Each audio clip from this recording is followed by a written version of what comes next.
À la une. Avec cette question, peut-il y avoir une immunité collective? Ce matin, on en parle avec le professeur Christophe Rapp, qui est infectiologue à l'hôpital américain de Neuilly-sur-Seine. Oui, bonjour Christophe Rapp. Bonjour. Éclairez-nous sur cette immunité collective, parce qu'on nous dit qu'il faudrait atteindre les 60% de la population contaminée, mais comme on veut le confinement, on ne peut pas y arriver. Où en est-on aujourd'hui? Est-ce que le virus progresse encore?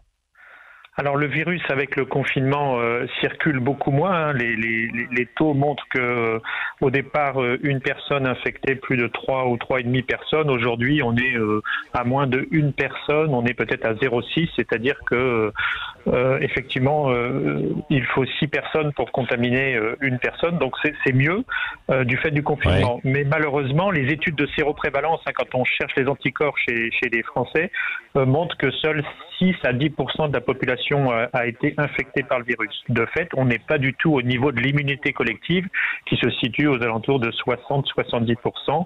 Donc il va falloir apprendre à vivre avec le virus. Le virus va continuer à circuler et dans l'attente d'un vaccin qui pourrait régler le problème, on n'atteindra pas l'immunité collective. Celle-ci va être très progressive et c'est pour ça qu'il va falloir continuer à se protéger et puis dépister bien sûr les malades.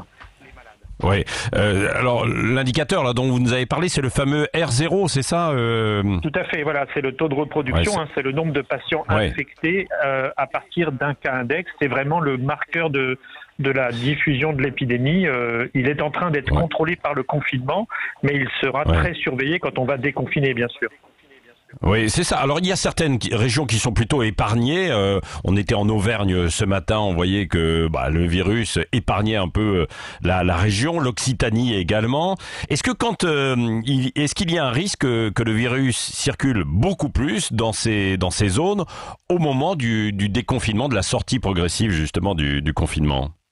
Alors c'est une des grandes incertitudes parce qu'effectivement on peut penser que si des gens d'Île-de-France ou du Grand Est où il y avait une forte densité de cas circulent et peuvent allumer un nouveau foyer dans une région qui n'est pas touchée, on peut avoir ce qu'on appelle des clusters, des cas groupés comme il y a eu en Alsace lors des cérémonies religieuses, et on pourrait donc allumer, c'est un peu l'image d'un incendie, d'autres petits foyers en France. Donc ça c'est pas à exclure. Ouais. Mais qu'est-ce qu'il pourrait faire alors que finalement ça baisse quand même progressivement en dehors des quelques mesures de précaution? Est-ce que parce qu'on va vers l'été, ce virus va diminuer ou pas? Alors il y a quelques incertitudes, mais on sait que généralement les virus respiratoires n'aiment pas trop la chaleur et en fonction des conditions d'humidité. Et donc l'été sera très intéressant en termes d'observation. Peut-être qu'on va être un peu aidé par le climat qui fait que le virus circulera un petit peu moins. Mais pour l'instant, on a quelques interrogations, mais on sait que les virus respiratoires n'aiment pas trop la chaleur. Mais ça va dépendre un peu du niveau de circulation. C'est quelque chose qui va être surveillé.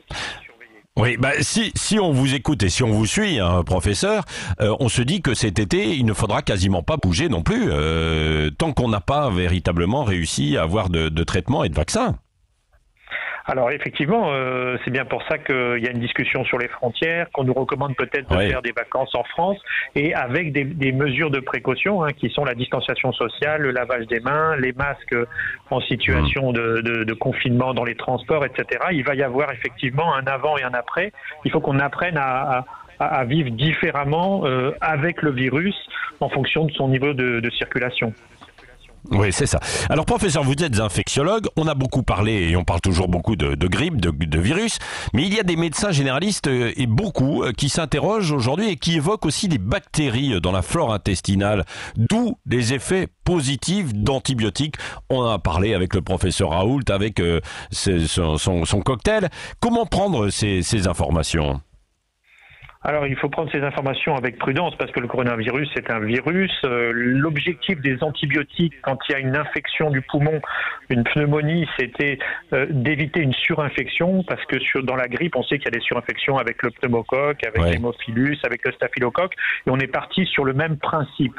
Pour autant, on a peu de données sur les surinfections des infections à coronavirus, c'est peut-être pas tout à fait superposable, mais dans les formes un peu sévères à l'hôpital, il est recommandé de donner des antibiotiques.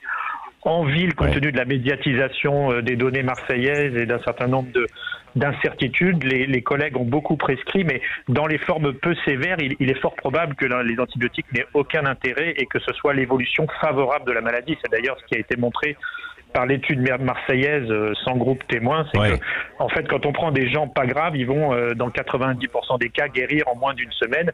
Ceci est parfaitement connu, avait été montré par les Chinois. Donc il y a certainement ce qu'on appelle un biais en méthodologie et il est difficile de valider l'intérêt des antibiotiques. Toute la difficulté, c'est donc évidemment d'éviter que ça ne devienne très grave. Est-ce qu'on peut un tout petit peu anticiper en prenant certaines choses pour éviter que ce ne soit trop grave? Alors actuellement, non, on n'a rien validé. Il y a des études en traitement préventif, et notamment éventuellement de l'hydroxychloroquine qui sont en cours, mais il faut attendre les résultats. Pour l'instant, on ne dispose pas de traitement préventif. C'est une des pistes de recherche. Ça serait très intéressant. Notamment, on s'interroge chez les soignants à la possibilité de donner un traitement préventif, mais pour l'instant, on n'a réellement aucune donnée. Ouais. Merci beaucoup, professeur Christophe Rapp, infectiologue donc à l'hôpital américain de Neuilly, d'avoir été avec nous ce matin sur Sud Radio.